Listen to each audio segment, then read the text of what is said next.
Voilà, ndeko balandi mbote lisusu ndenge toyebisaka bino eza contrat tosigna toloba ke moto a trahir moninga te yango chaque fois que nous avons l'opportunité à kopesa bino information tozangaka te kopesa bino toza na kati ya pepo toza na kati ya avion tokokende wapi tokokende Lubumbashi tozokende kosala nini depuis sa libération bomonaka ye mokolo bazotika ye tokendaka ntina prison ko filmer komona ndenge makambo ekoleka lelo mwana mboka Jean-Claude Muyambo aza na kati ya pepo azozonga Katanga.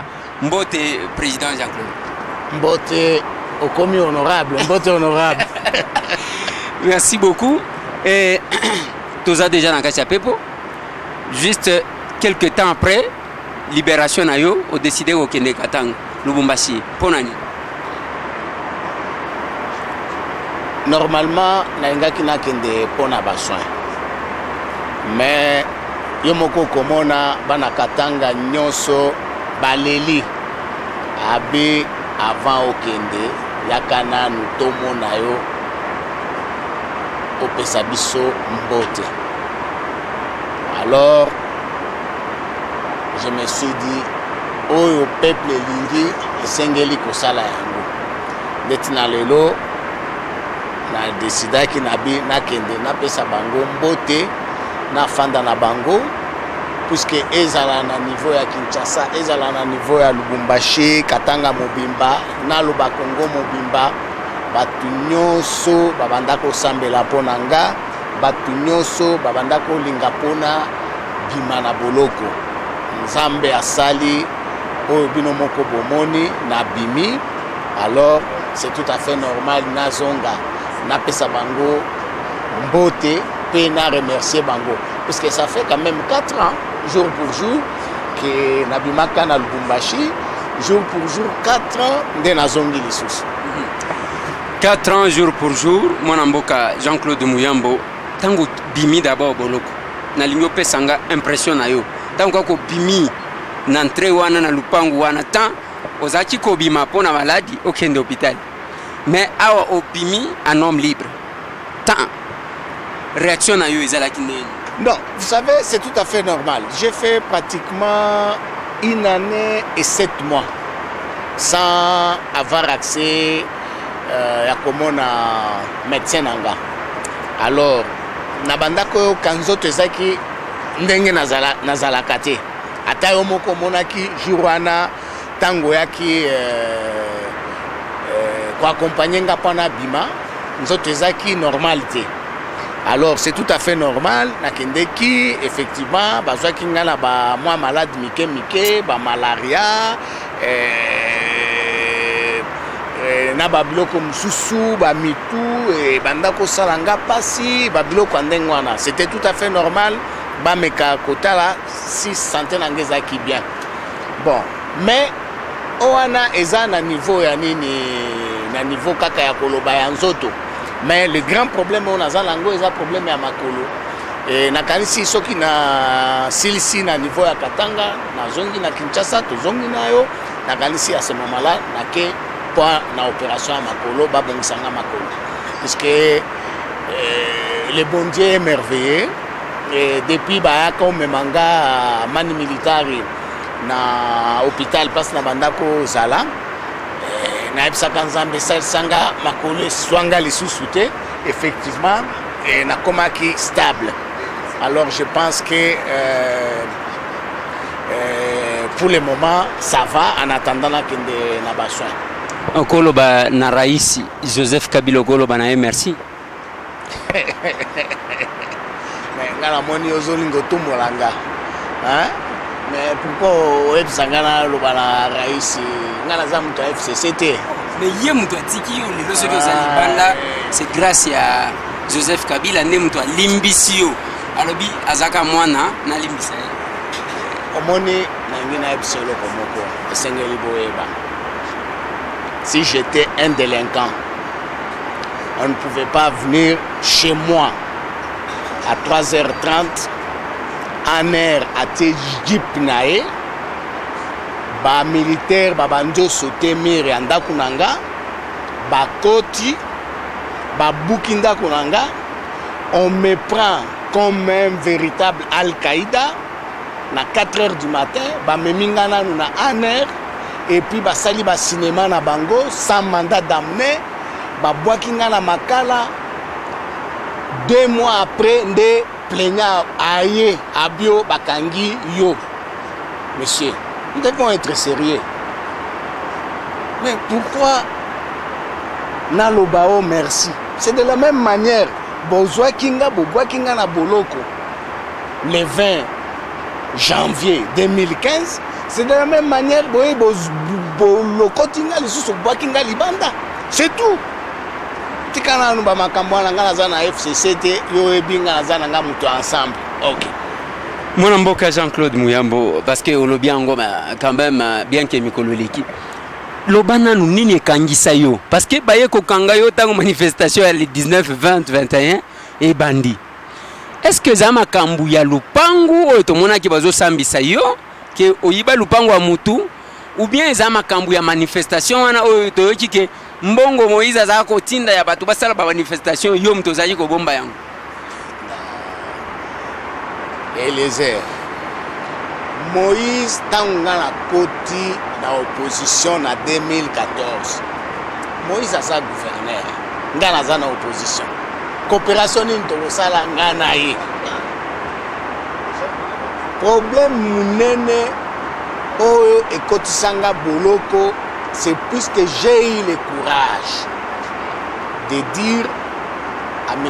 Kabila que je devais l'aider à partir d'une manière démocratique. J'ai eu ce courage-là de le dire. C'est tout. Quand des bandaki kakawana. Et puis la kanisi eza été. Eza batune wana. Obazanzinga zinga ba motema mabe. Na kanisi kaka bangonde tina ba komisi ye place à komi lelo. Puisque ceux qui bazaki ba véritable stratège. Na kanisi Shadara ngaki aleka. Mais au monique Zambazo confondre bango. On a un problème langate. Mais moi j'ai été honnête. Je vais vous aider à quitter le pouvoir d'une manière démocratique. Est-ce que moi je me sens à l'aise? Arme nanga et zamunoko nanga na cerveau nanga. Je sais réfléchir, c'est tout. Mais quand ils ont appris que na koma ki na Kinshasa associé pour la manifestation. Là, ils ont trouvé effectivement la salle de manifestation à Kinshasa et Simbaki. Tout ça là qui a une manifestation à Yambo le 12 et puis à Mibaleto ça le 19 et Simbi. Alors, ils ont trouvé un moyen à Goloba, Bakandisanga Munoko, Baklouenga et c'est ce qu'ils ont fait. Mais Bakobimisa dossier à Lupango. Oebi mwana nanga ya muke atuninga obi papa bakanga opona nini nabi babinga na teka lopango oteka ki yango nini nabi lopango wana ezana mokolo nango pe azana ba document lopango wana kaka na papa nao Moïse ye pe balandeli ye bakangi nao atuninga kaka lopango wana atuninga bi. Est-ce que c'est normal? Moi, je mais alors, au niveau de juge, justice, si vous ne comprenez pas, un enfant qui n'a même pas fait les droits qu'il comprend, on y a Epsonin, on y a Lobanine. Mais. On a l'ingénieur Lobisayo Magamouane Belete parce que Balobaki n'a pas tambour, moi, Balobi, so qui moutoua meki lissus. Yambala ko salanine. Tiepsanga, mais moutoua meki ko salanine. Hein? Azo sala politique, nga pe nazo sala politique. Tolobi, bolobi, nga naza délinquant des droits communs. Ou bozunga en tant que politicien, to délinquant des droits communs. Alors, moutoua meki lissus ko salanine. Je vais défendre mes droits, je ne vais jamais m'intimider. Bakanisa ki so batenga na makala na kopola na polita, on monte naza bien. Par contre, ba edenga, j'ai eu beaucoup d'idées. Je ne vais jamais me laisser faire. Et ce pays sera libéré un jour. Et il y aura la démocratie dans ce pays. Et la justice va fonctionner comme il faut. La canisi on a zoé bisao, depuis Babimisinga la prison, je m'exprime librement, en toute liberté. On a Kolobake, on ne va jamais se laisser faire.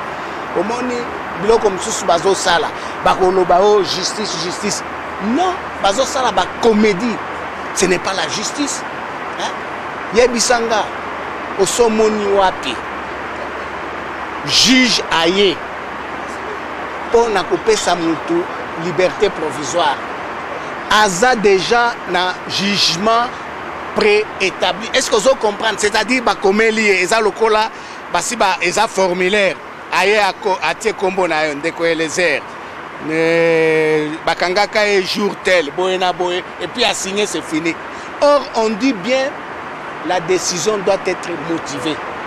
Mais où allons-nous? Tous ça la droit nini, tous la justice nini. Il faudrait qu'un jour que ça change. Il faudrait un jour que ça change. Je ne sais pas, Yomoko Sokolanda qui a nini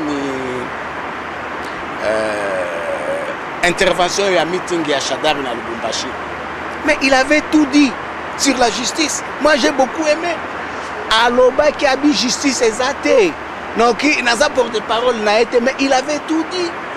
Il y a problème à la justice na Katanga. Et c'est ça. Et je pense au président Kozala lobby. Il ne va pas faire ça. Il ne va pas se laisser distraire par les juristes qui utilisent leur intelligence dans le mal. Nous devons utiliser notre intelligence dans le bien. Président Oyoakoya, mon amboga Jean-Claude Muyambo, acteur politique, membre ensemble, Mboa Swimboa Nagacha opposition, Félix Bazaki ensemble na Moïse, Lelo Fayoulou Moïse, côté Moussou Félix et côté Moussou. Président Oyoakoya selon Jean-Claude Muyambo, situation Oyo. Et puis au Kolobani na Oyo Koleka Lelo. Problème na biso, problème na ngai, na ngina ipselo komoko. Biso tolingaki alternance de autres osela. Omoni, c'est triste. Ya komona parfois banani ba base ya X ou Y babando fingana pour yakoluka ko récupérer pouvoir. Mais moi je pense notre objectif, l'idéal qu'on avait, ezaki toloba tolongolana no Kabila. Mais on a réussi, tolongoli était. Tolongoli nanouye. Le reste total en nengeni to kosala maintenant pour que démocratie ezala na mboko. Mais on ne peut pas tobi tolongoli Kabila, total lisusu Kabila mususu. A komana abando faire souffrir bato. Tozo que kitana on a Katanga. Yo moko komona, c'est triste tant on a bimaki na prison. Mais j'ai bien l'impression na ngai liboso. Na makala na sali 4 ans na banda mona mabuluta ezakita. Mais na bimi na kin ba fulu ba solo la misère ozomona population baza na misère. Na Katanga ba epsinga koloba lisusu te ezape misère ya makasi. Alors moi je pense ce que nous devons faire c'est quoi? Quel est notre objectif? Bangona nous balongwa babima. Totianan batu mususu totala ndenge nini mboka pe okende liboso. Bangona nous balongwa babima. Message nini ozo memela bandeko ya Katanga avant que tokoma na Lubumbashi. Awa tango bakomona Jean-Claude Muyambo 4 ans après ba yoko revoir ye. Et puis le banano parce que yom to yambaki na prison. Osachi même tango bazotika yo batunyo so ba zo crier one day one is message yomoko kolanda message na poko alelo. One day nakanisi yomoko olandaki na bato administration batunyo so one day parce que na banda ko ebisa bango one day boko sans angai one day je serai libre tof bolinga te one day nakobima na boloko. Effectivement one day nabimi na boloko. One day Moïse Katumbi akozonga epe. Ok, c'est ça one day. Merci. Voilà. Dans ce qui s'en a une question d'actualité. Toyoki qui est candidat Maléria. Non. Quand malheureux ndenge nini. Yo moko komona popularité nanga. Ongolo bao bato ba nommé bango. Hein? Ba bengi na téléphone ba nommé. Oebi. Il y a une situation dans une province là. Moutouana saleki na e. Mais ba bengi avant maman natanga kombo. Longola e, te mututel. Ba longoli e. Nous avons des preuves. On web sanga obinde naza candidat malheureux. Non, je me sens à l'aise. Je me sens à l'aise. Je n'ai pas besoin d'être nommé pour être député. Non. Ce qui te salit ba élection très bien, comme ça se passe ailleurs. Né balingi basala na Libye, na Syrie, avec l'appui de l'ONU. Mais ce moment là ba te belé, so ba jata dit voiser belé. Mon amboka Jean-Claude Muyambo. Du coup, Obimi, quelques temps après, tu as dit que les mercenaires Babimi ya Moïse. Les mercenaires, c'est que biso tozali cause la 600. Mais est-ce que Babimi ndenge nini? Babimi 5 ndenge nini et puis Babimi ba quitté bango? Ba samisaki bango. Qu'est-ce qui s'est passé pour que ba libérer? Mais est-ce que justice est en mboko? Ba sambisa bango te? Bazaki na dossier te? Tantôt, bakoyebisa bango bozana dossier na bino eza na auditorat, tantôt dossier na bino eza na parquet général de la République. Et du coup,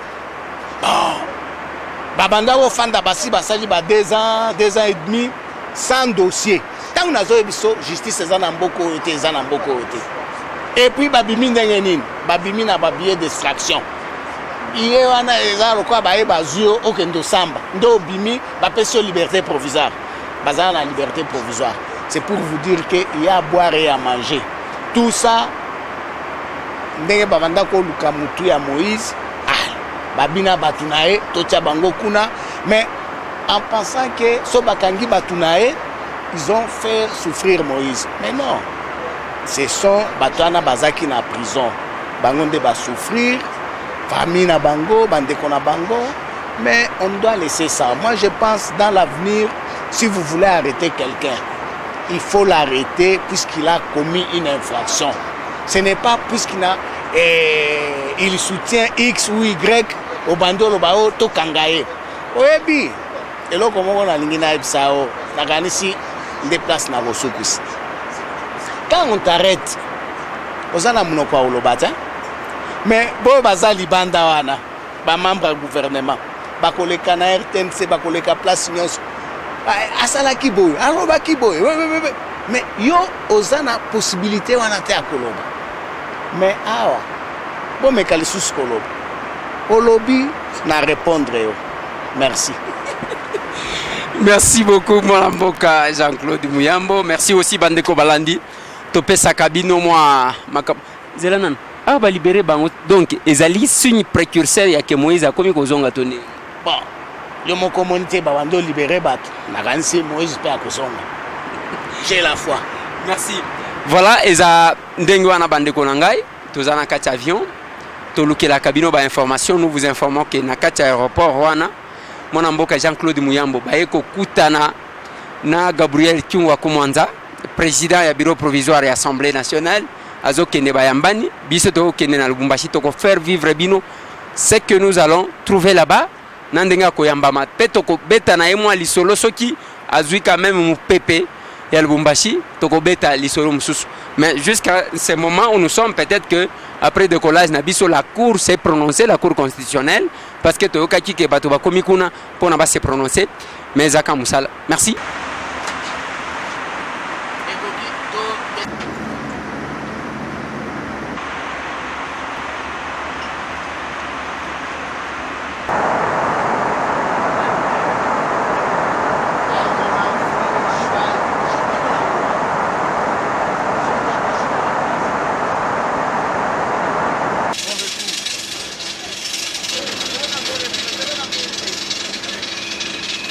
Voilà, nous voici à l'aéroport de Luano, Tozana Lubumbashi, Toutiko Kita, Bandeko Balandi Wana, Tokozela, vraiment, descente à moi Mboka, Jean-Claude Muyambo. Et nous voyons la foule là-bas, to éviter les bandes à ceux qui sont nini. tokomeka ko faire vivre bino cette ambiance certainement eza ndenge batu des fois au comité député ndenge nini ozotika micro te mais natika micro kasi ko jusqu'à heure toza 18h ya Lubumbashi la cour ne s'est pas encore prononcée ba journaliste baza kuna plein ba kozela na ba policier nous attendons ce qui va se passer oyo koleka wana tokoyamba parce que yango ba congolais balingaki merci total.